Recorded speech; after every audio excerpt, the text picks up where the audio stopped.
po mga kabayan, muling pagbabalik po namin dito sa bahay kubo ni Tatay Ronnie. So, oras na para i-demolish po natin yung kanyang bahay. Yes, alisin na po natin kasi marupok na po talaga. Yung kanyang iniisip po mga kabayan, yung agam-agam ni Tatay Ronnie sa pag-iisip niya, yung iniisip niya mga kabayan, no? Mawala na, matanggal na. Kasi tatanggalin na po natin yung kanyang bahay kubo para isipin niya talaga na gagawin na yung bahay niya. Kasi nga, baka akala ni Tatay Ronnie po mga kabayan, kaya unti-unti niyang ginawa yung temporary po mga kabayan na pagsisilungan niya. No, baka inisip niya, yan lang po talaga yung maibigay natin. Hindi po niya alam mga kabayan na gagawa talaga tayo ng bahay, kubo, and then may terrace. Kasi lagi niyang sinasabi, yung gagawin ba daw ay may terrace? Yes, may terrace po talaga. And then, syempre, bagong bahay, bagong yero, natural po mga kabayan, no? Manghihinayang na naman si Tatay Ronnie na dito magsaing. So yung kubo na ginawa niya po diyan mga kabayan, diyan na lang po siya magsasaing. Grabe na yung effort niya diyan. Grabe na yung hirap niya, yung sakripisyo niya diyan. Sige, wag na nating tanggalin yan. Gagawa na lang kami ng paraan kung saan kami dadaan, no? Diyan sa bangin, hala, sige, pagtitiisan na lang po mga kabayan para naman kahit papaano may saingan siya na nakaseparate. Okay, so unang gagawin po natin mga kabayan, ilipat po muna natin yung mga gamit ni Tatay Ronnie. So syempre, no, pinaalam natin kanina, alam naman natin kung gaano kasinop si Tatay Ronnie po mga kabayan sa mga gamit niya. No, siya ang magtatanggal niyan. Tulungan lang natin siya magbuhat mga kabayan. Kasi yung mga nakasako-sako ng mga gamit, hindi natin alam. No, may nakikita akong may mga kaldero, no, in everything po mga kabayan. Kaya yung pagbibili po natin ng mga gamit, nakadepende po kung ano yung kulang ni Tatay Ronnie, no, nawala, yun ang bibilhin po natin. Pag natapos na yung mga bahay, syempre ibibili po natin siya ng mga gamit, no, para meron siyang gagamitin, and everything bigay po natin. So tingnan natin, no, titingnan ko po mga kabayan, pag meron ng bahay na paglilipatan, isa-isahin ko po yung mga nakasako. Titingnan ko po kung ano yung mga gamit diyan para malinisan natin. Kasi gusto ko, kung gusto niyang isa ako mga kabayan, bibili ako mga lata or mga malalaking urukan, ilipat yan na hindi yung nakasabit-sabit. Babaguhin ko po mga kabayan, bibilihan ko siya ng mga gamit para paglalagyan ng mga gamit niya mga kabayan. Kasi kawawa naman, sayang naman, bago yung bahay natin, tapos may mga nakalambitin na mga agta, no? So kailangan ay baguhin natin lahat, no? Kahit hindi bali nakatago pa rin or nakasako pa din, baguhin natin halimbawa yung sako or maglagay tayo sa urukan, ilagay natin doon yung mga gamit niya para hindi rin kainin ng dagis. And then yung lata, yes, maganda po yung lalo na sa bigas, lata ng biskwit ay gagawin din po natin yon para doon niya ilagay. May lagayan siya doon sa mga bigas po niya mga kabayan na hindi kakainin ng RET. Okay, so ayos na? Ayos, lipat natin? Okay, sige. Tanggalin mo na. Diyos ah. Oh. Ayan. So, tatanggalin po mga kabayan. Ang higpit nito mga kabayan, ha? Ayan, no, hindi basta-basta. Kahit ako ang lumambitin dyan, kayang-kaya ko mga kabayan. No?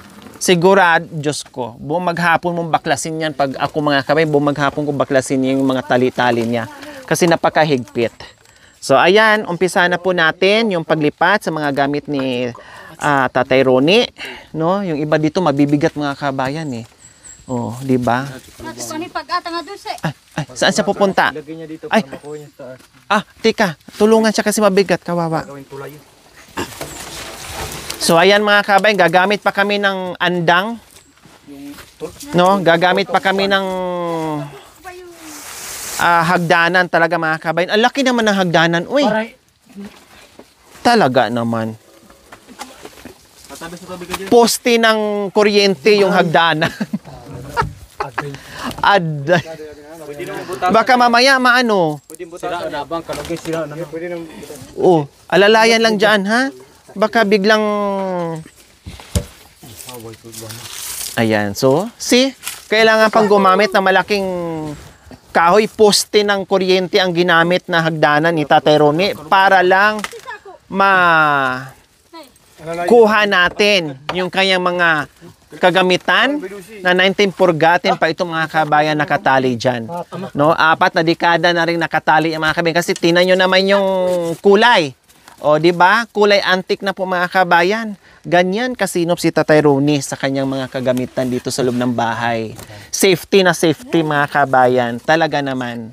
Kung wala kang sampahan dyan na kahoy, wala. Hindi mo makukuha. Hindi mo talaga makukuha, mga kabayan. Talagang kailangan ng kahoy para maakyat at matanggal yung tali. Grabe. Diyos ko. Ilang milyones kaya ang nakapaloob dyan sa mga sako na yan. Nandito ang yaman ng buong Pilipinas, mga kabayan. Dito lang pala tinago. Pag ganyan, pati.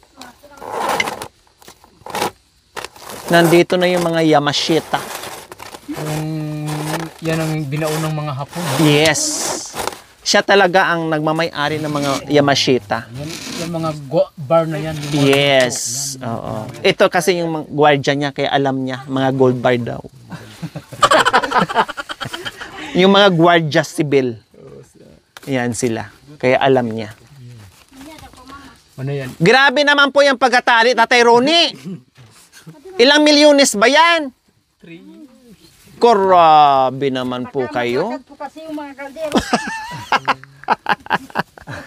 Takot na takot kayo ah. Wala naman kayong kapitbahay. Wala namang kukuha dyan. Ay, apo. So, ibig sabihin, masinop. Siyempre ayaw nila Ganyan niya kamahal yung kanyang mga gamit. Ayaw, gusto niyo mawala. Hindi, talagang sinulit lang niya. Kasi pag binuhat yung bahay niya, dala na ang mga gamit. Kompleto na. At least hindi magsisi yung, di ba, yung magnanakaw, hindi magsisi sa kompleto na. May bahay ka na, may mga kagamitan na.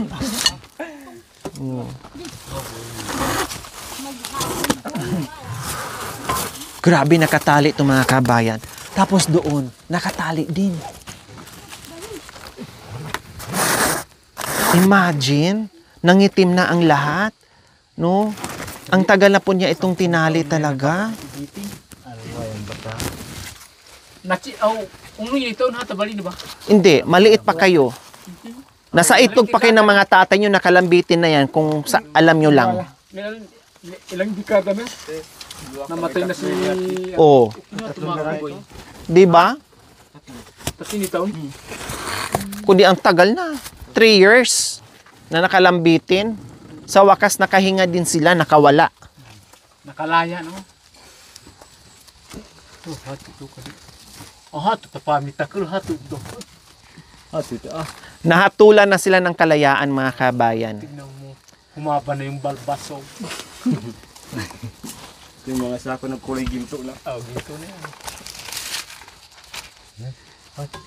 Popeye nyo bitaw. Sa atin. Oh yeah, sa atin yan. Sa akin, man. Alin? Ito pa rin, oh. Uy, may barita pala dito. Si tatay, oh. Oo, meron siyang gamit dyan. Mga kahit pangpatag dito, wala na tayong problema. Pero magbitbit pa rin tayo sa atin. Yung sa atin din. Oo. Pala, May pala, di ba? May dalawa tayong pala, te. Dalhin din natin yung mga yun. Takon, may asarol naman dito. Oh. Pwede na. Ay, ayun. Ayan, pwede na ibaba kaya. Yan lang isa. Nakaano. Yan, yan. Yan, yan. Ito lang. Yan. So, ayan, sa wakas, na ibaba na po natin yung nakasako-sakong pera ni Tatay. Sabit din po doon. Yun yung magsabit. Ilagay muna natin. Siya magsasabi. Bahala na siya magsabi. Oh, mabigat? Ah, barya yan, barya. Mga barya yan. Ito yung mga papel. Mga gold bar yan. Mga gold bar. Gold bar. Mga gold bar yan. Ay, may-ari ng Yamashita yan. Oh. Mga gold bar yan. Kaya mabigat. Oo, isa-isahin mo. So, ayan, ibaba na natin yung dalawang sako, mga kabayan. Ayan. Ito, may nakita ko kaldero. Mukhang may kaldero. Ah, ito. Ito kaldero po, mga kabayan. Ayan, oh. Ang dami yung kaldero, oh. Halo-halo na yan. Kaldero to, ayan, oh. Oh, halata eh. Sa puwet pa lang ng kaldero.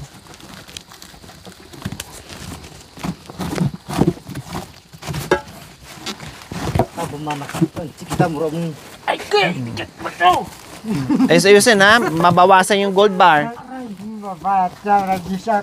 Oh, tanda ang mga mukha natin ni tatay.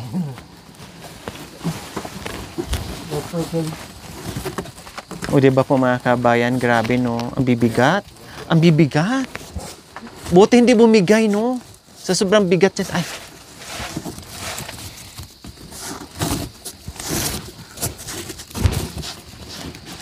Maraming ibababa. Ano ito mo, oh? Bigay, pang tali lang, ilang taon, 3 taon, hindi pa matibay yung ganyan. Yun naman talaga ginagamit yung mga ganyan. yung ratan mo. Oo, yung ratan. Yan, oh, gawa niya. Mm. Pagtali dito sa mga ano. Ganyan din sa amin. Sa bundok yan nakukuha. Iya, boy, buti bulaw, may bulaw. O mga kaldero, mga malalaking kaldero. Oo. Mga sinaunang kaldero yan. Kaya sabi ko, titinan ko yung mga gamit niya kasi papalitan ko yan ng lagayan. Antik. Oo. Mga antik yan. O ito, ang daming kaldero. Ayan o, kaldero ulit. Plato, te. Plato? Oo. Kaldero. Takip niya pala. Kaya nga sabi ko marami siya dyan. Kaya alaala lang po ang pagbili ko ng gamit. Kasi nakikita ko may mga kaldero na nakabakat, mga kaserola, pinggan. Baka may mga baso pa dyan na hindi nagagamit. Kasi nga masinop si Tatay Ronnie po mga kabayan. So siyempre kung meron na siyang ibang mga gamit, hindi na po tayo bibili. Ang bibili na lang po natin yung wala sa kanya. Para hindi masayang. Kasi nga masinop nga si Tatay Ronnie. Ipamutos-puto tao doon itakhat yun. Walang anay din, tiyo. Walang anay, no? Wala. In fairness po mga kabayan, kahit marupok na ang bahay ni Tatay Ronnie, walang anay ni isa. O, diba? Walang anay. Siguro yung kahoy, hindi anayin, no? Maganda yung kahoy. Walang anay po mga kabayan.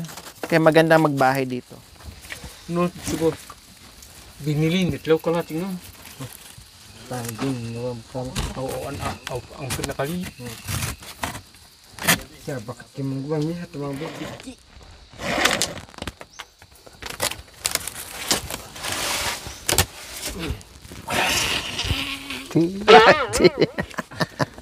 Pagkamasi.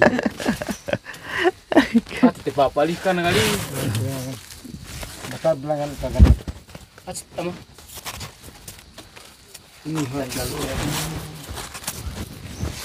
Huwag mong pisilin, paninda yan.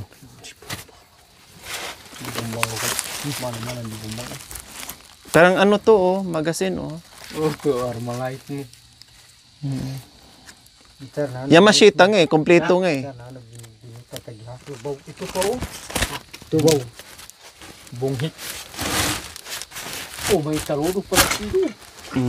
So, dyan na part mga kabayan, inabot kami ng 5 oras sa paghubad. No? So, dito naman na side. Dito na naman na side po mga kabayan. Tanggalin yung ating... Tanggalin yung mga sinaunang pana to, no? Oh, grabe. No? Yung nasa company nung pinunod natin. Yung nasa TV, no? Oh, okay. Ayan. Yan. Ito po mga kabayan, no? Ito yung mga sinaunang pana po mga kabayan. Oh, tinan mo. Ayan, no?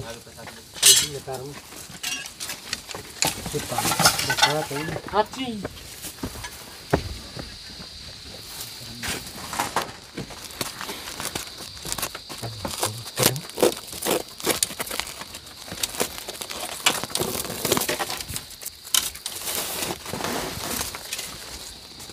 Palaga pombo. Yabi na rin. Ang dami pala niya dyan. Pana? Ito yung antik na talaga. Umitim na.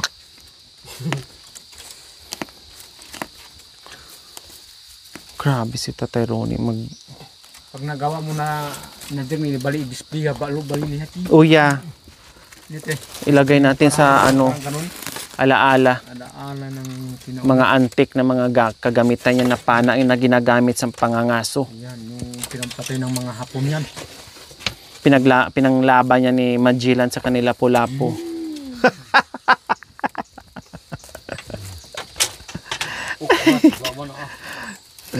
Si tate si Gulayat. O may pang ano siya. Si Magellan sa Lapu-Lapu meron na, si tate si ano to, si Gulayat. Bagay sa kanya yung sombrero mga kabayan, no? Para na talaga siya nagmumukhang Hapon.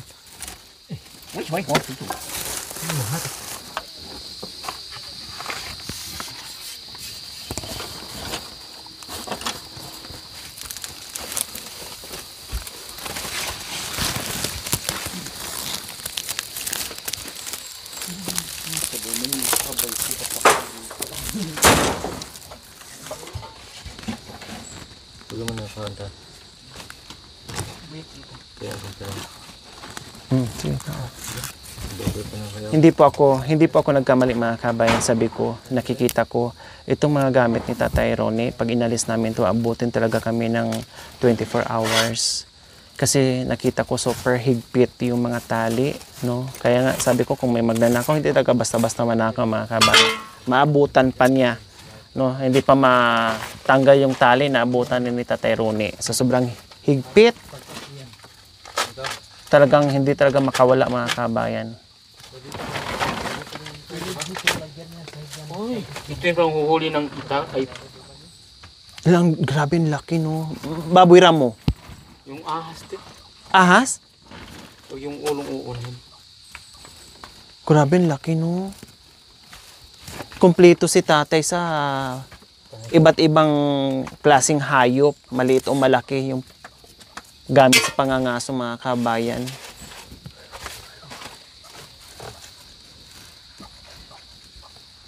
Tuan. Ganda ng kala niya. Yung nahukay sa ano. Yan yung ano nila noon. Tangan, yan, tangan, para din na. Ang buhay na.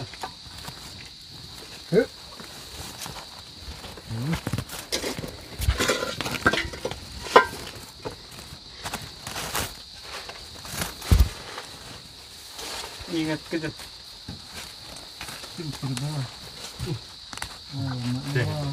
Hirap pa rin. Hot, boyo. Ano pam? Okay.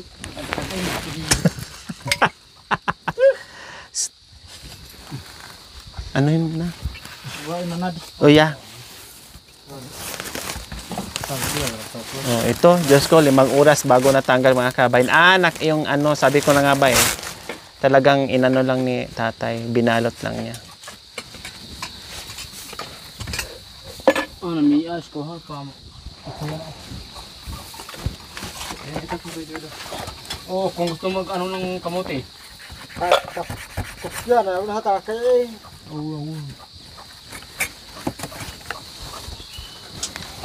Hindi na to magagamit kasi ano na.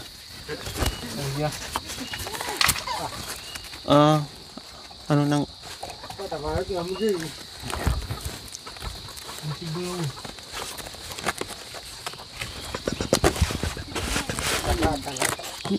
So ayan po mga kabayan, no. Sa wakas, kalating araw yung pagtanggal natin dito sa mga nakalambitin na mga gamit. Naligo ako, Kuya Ted.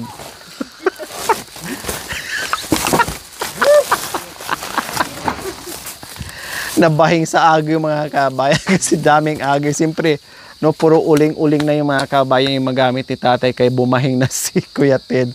Okay, so ayan, natanggal din sa wakas, no? At nandito na nga po mga kabayan sa kubo ni Tatay Ryan. Ito nga po yung sabi ko na temporary na kubo ni Tatay Ronnie. Ngayon po, nandito na po lahat ng mga gamit niya. Nakita niyo naman kung gaano kadami. Ulitin ko po Kaya ako hindi pa masyadong namimili ng gamit ni Tatay Ronnie. Bukod doon sa wala pang maayos na paglalagyan, no, hindi pa tapos yung kubo ni Tatay Ronnie na bago, ay nakita ko rin po mga kabayan sa mga nakasako-sako na nakalambitin dyan nga po sa kubo niya na may nakita akong kaldero, kaserola, kawali, no, at iba pang mga gamit sa loob ng bahay. Ngayon po ay pag okay na po yung bahay ni Tatay Ronnie po mga kabayan, saka na lang ako magdagdag, no?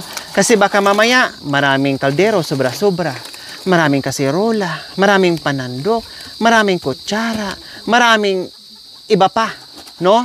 So sayang, bibili tayo tapos itatago lang, no? Sayang yung pera, no? Sayang yung mga gamit na bibilhin natin tapos itatago lang din po mga kabayan, no, na hindi magagamit. So ngayon, para naman kahit papaano, kung anong gamit dyan ni Tatay Ronnie na nakasako-sako, o katulad nito, kaldero, tunog kaldero, takip. Ang gagawin po dyan is, tanggalan ko yan ng mga sako titinan ko dyan kung anong buo at magamit, ilalabas yan, yung iba, ilalabas para gagamitin ni Tatay Ronnie doon sa kanyang bagong lilipatan, no, na gagawin natin bahay kubo niya. So, ganyan, no, kung bakit iniisa-isa ko lang or pailan-ilang lang po yung gamit na binili natin para hindi po masayang yung ibang gamit ni Tatay Ronnie, mga kabayan. Okay, so at least nailipat na po natin ngayon.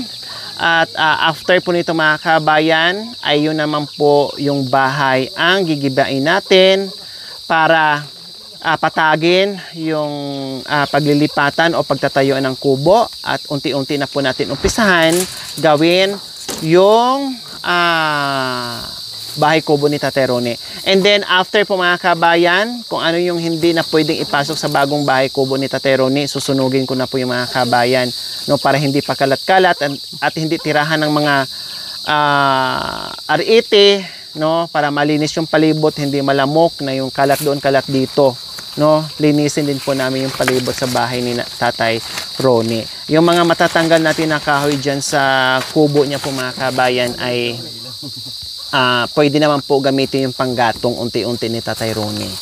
Okay, so dito muna temporary, and then dyan muna temporary magluluto si Tatay Ronnie. Dito ipapaalis ko to. Yung ibang pako nga po, mga kabay, nagamit na po ni Tatay Ronnie, pero no problem kasi bibili na lang tayo kapag kulang, no. So dito muna siya magluluto sa area na to, and then dito muna siya for a while. Pwede naman tong mahigaan, mga kabay, kahit nga ako kaya kong humiga dyan, mga kabay. Sapinan ko lang yan dyan ng may kumot naman siya na may banig naman, sapinan lang yan dyan ng banig or kumot, tela, okay na, pwede na yan. Then nakapalibot, mga kabayan, ay may tolda naman, kaya no problem. So dito ka muna higa, ha, kasi tanggalin natin yung bahay mo. Tapos yung mga gamit, yung mga lagayan, palitan ko, bili ako ng lagayan mo bago, ha. Tapos ilagay natin para hindi rin ngat-ngatin yung bigas mo, yung mga ibang gamit sa dagis. Bili ko ng lagayan maragol, malaki, ha. So ngayon okay na, tanggalin natin yung yung bahay kubo. Tapos dito ka muna magsaing, no. Tanggalin mo yan to, tanggalin mo. Dito ka magsaing, ha, magdapog. Tapos dito ka tulog, sapinan mo lang to ng may kumot naman akong binili sa'yo, sapinan mo lang, ha. Bago ako bibili ng mga gamit mo, titinan ko muna yan, kung papayag ka, no, titinan ko muna yung mga gamit mo. Tapos kung ano yung walang nawala dyan, yun ang bibilhin ko. Pag mayroon ka ng kaldero, kawali, panandok, okay na yan. Ang bibilihin ko na lang yung kulang, ha. Tapos titinan ko yan, ha. Okay lang? Okay? Ayan. So, ayan po, mga kabayan. Kasi lahat ng mga gamit, bawat hibla ng mga gamit ni Tatay Ronnie po, mga kabayan, ay importante, mahalaga sa kanya. So, lahat ng bagay na ginagawa ko sa kanya, mga kabayan, kasi alam kong super sinop. Ganon ang mga matatanda, no? Kasi ang mga lola at lolo ko napakasinop sa mga bagay-bagay. Kahit sabihin mong sira-sira na, pero ayaw pa rin nilang i-let go. Gusto nila nandyan pa rin sa tabi, kahit sabihin na nating basura na, no, pero naka-plastic pa rin, nandyan pa rin sa tabi, nakasabit pa din, no, at magagalit sila kapag kinukuha o pinapakailaman mo. Kasi parang maganda pa rin sa tingin nila na nakikita nila yung mga gamit nila kahit sira-sira, mga kabayan. Kaya ang ginagawa ko ni Tatay Ronnie, bago ko pakialaman o bago ko alisin o bago ko itapon, pinapaalam, pinapakita ko sa kanya kung okay, no, pati pagtatanggal dyan and everything. Lagi ako nakasinya sa kanya kung okay sa kanya or hindi. 'Di ba? Syempre, masinop na si Tatay, no, may ganyang tao talaga. Kaya awa ng Diyos, lahat naman na nailipat natin yung mga gamit niya ay okay, wala naman siyang reklamo, no, at natanggal na natin lahat. So ngayon proceed tayo sa bahay. Yun na naman ang gigibain natin, mga kabayan, para by the next day, no, ay mag-umpisa na po tayo, mga kabayan. Maraming salamat po muli sa ating lahat. So ayan po, mga kabayan, bago po namin simulan tanggalin yung kubo ni Tatay Ronnie, nagbaon na rin kami para hindi na abuti ng siyam-siyam, para hindi na po magluto, mga kabayan. So nagbaon na po kami ng jalabas, o, diba? para kakain na lang. Kasi syempre kung magluto ka in everything, ay medyo mahirap pa sa pagkilos pag ganyan mga kabayan. So ang bumili na lang ako para tipid sa oras, mabilisan, no? Na hindi magkukonsume ng oras mga kabayan, no? Kasi hinahabol natin dahil baka maabutan tayo ng ulan mga kabayan.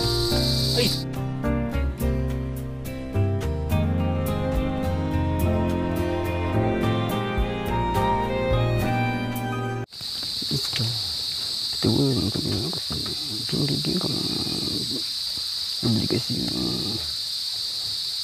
tinatang kami ako pa ang pinapulot ng pinapapansin ko agad gumagawasin ng taplon gumagawasin ng ipa gumagawasin ng mga roba gumagawasin ng kalabang dito kaya po ito iniwan dito sa inyo ang pambansa hindi alam hindi ako nagtiwala sa inyo sa lugar dito nagtiwala kami dito sa bayan dito gumagawa siya ng tablon pagkatapos gumagawa siya ng gumagawa siya ng semento gumagawa siya ng galawang pagkatapos tawagin naman doon sa taas wala ba ang Panginoon dito ikaw upang yun, bakit pinapulay ko ba upang yun pa ako sa kus niya ang malayag wala ba ito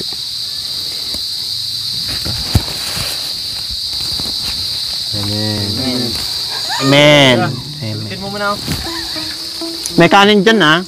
Gusto labay dagdag. Kakata kapaya. Kapaya. Baitan.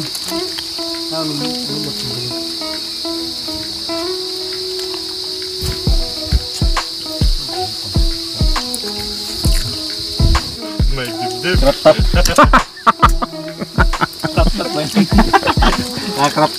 Kaya Joel. Makanya na.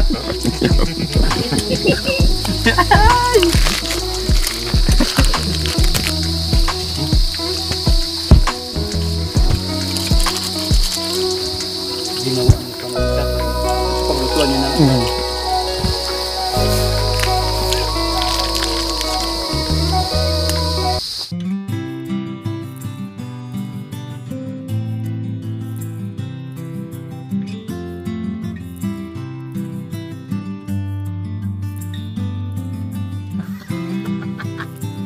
Niyari mo na nasa medya.